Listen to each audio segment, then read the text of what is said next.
Hello, good evening, everyone. I hope that you had a good day and that you're having a good week. Happy Wednesday.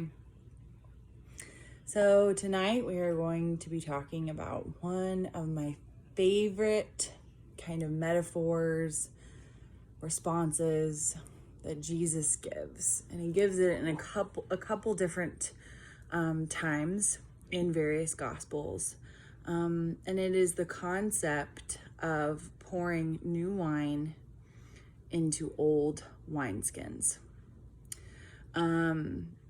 So Jesus was changing up a lot of things, and it was really making the religious leaders at the time frustrated and angry because he was doing things that were not exactly by the book, so to speak.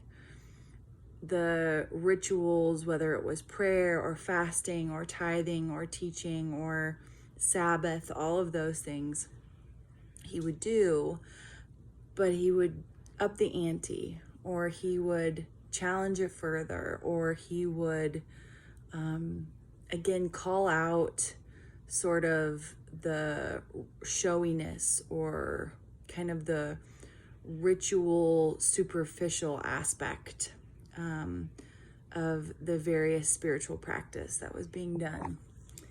And the religious leaders at the time did not like this because they liked things to be done a certain way. And it's kind of the whole this is the way it's always been done, Jesus. We don't need to change it up. Why are you coming in changing it up? This is the worst. And there is kind of this throwdown that happens when Jesus is kind of questioned and challenged about fasting. And so in Luke's gospel, it's also in Mark's gospel, but in Luke's gospel, in chapter 5, starting in verse 33, Jesus is questioned about fasting, and he talks about this concept of pouring new wine into old wineskins. They said to him, John's disciples often fast and pray, and so do the disciples of the Pharisees, but yours go on eating and drinking. Jesus answered, Can you make the guests of the bridegroom fast while he is with them? But the time will come when the bridegroom will be taken from them. In those days they will fast. He's talking about him being the bridegroom. And then Jesus told them this parable. No one tears a patch from a new garment and sews it on an old one. If he does, he will have torn the new garment, and the patch from the new one will not match the old. And no one pours new wine into old wineskins. If he does, the new wine will burst the skins. The wine will run out, and the wineskins will be ruined. No new wine must be poured into new wineskins. And no one, after drinking old wine, wants the new, for he says, for the old is better, they say. So the Pharisees and the religious leaders call out Jesus's disciples because they're not fasting. But Jesus is saying they're not fasting because they're with me, and I'm the bridegroom, I'm the Messiah. They can fast later. But they did this a lot, where basically Jesus, and therefore his disciples, his followers, were not doing things by the book.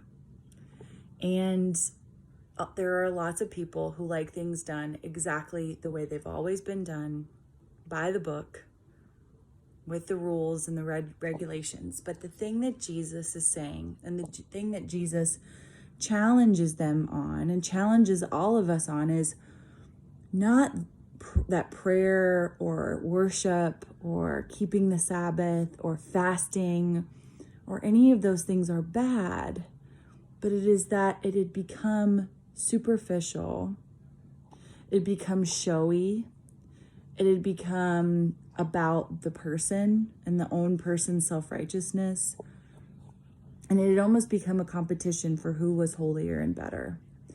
The why, the root, the heart issue was the issue for Jesus. And so Jesus is coming in and creating a new covenant, a new law, a new way of doing things, right?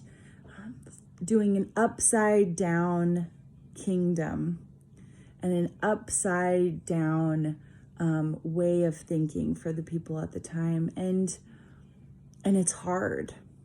It's hard for them because they want to be able to pour old wine into old wineskins, new wine into old wineskins. And life just doesn't work that way. It's so interesting how this pandemic has forced us all to reimagine, to think outside the box, to be creative, to be open to alternatives, other ways of doing ministry. You know, today alone, I had Vacation Bible School outside with temperature checks and masks, where we had to get really creative on how we could engage children, all different ages, preschool all the way up to middle school, but we would do it in a completely different way than we have ever done it. I went on to do an adult study on the topic of forgiveness later that evening, and it has its own challenges, and it's different because, again, we have masks, we have to be distant. Things just don't look the way that they used to. And so we have a choice, and we've had a choice since March. We can keep pouring new wine into new wineskins, as hard as it is, because we miss the old wineskins. We miss the old way of doing things. We wish that we could just do everything the way that we are used to doing it, by the book, but it's not working in this season, and it's not working in this time. So we can keep going, keep persevering with this new world, or we can try and revert back to the old ways of doing things, which not only can be really detrimental, but they're just not fruitful. And I think the truth is, this pandemic has really taught us and shown us that the way that we were doing church and ministry needed to be changed, revamped, different, augmented. There needed to be these conversations of how we can do things differently, how we can love people differently, how we can think outside the box, how we can be creative. Because the thing is, this hasn't been all bad. We've actually been doing ministry in ways that have been reaching people that we probably should have been reaching all along. It's just we were so used to doing things the way we had always done them, the way they'd always been done. Again, that ritual, those old wineskins, that we didn't want to give them up. So let's stop just hoping that soon we can start pouring this new wine in this new season into old wineskins. Jesus tells us they're going to burst. They'll burst at the seams. It won't hold. It won't be fruitful. It won't be effective. Ministry won't be effective in this time of COVID-19 if we try to do things, or if we idealize and fantasize of doing things the way we've always done them. It's just not possible. And I'm going to challenge us to also think that maybe they just haven't been as effective as we've thought. Maybe Jesus is going to show us things in this time that we need to continue doing, new, different, outside the box creative things. We need to continue doing even after a global pandemic. Because new wine does need new wineskins. And the ritual and the spiritual practices of prayer and Sabbath and worship and rest and meeting together and all of those beautiful things will always happen. They happened in Scripture. They happened in the Gospels. They'll keep happening. It's just the why and the specific logistics of the how. That might need to change. It's changing now. Might need to continue changing. But remember, loved ones, it's all about Jesus. It's all about our relationship with God, growing together as beloved children of God in our discipleship, that is never going to change. That is the wine that will always stay the same.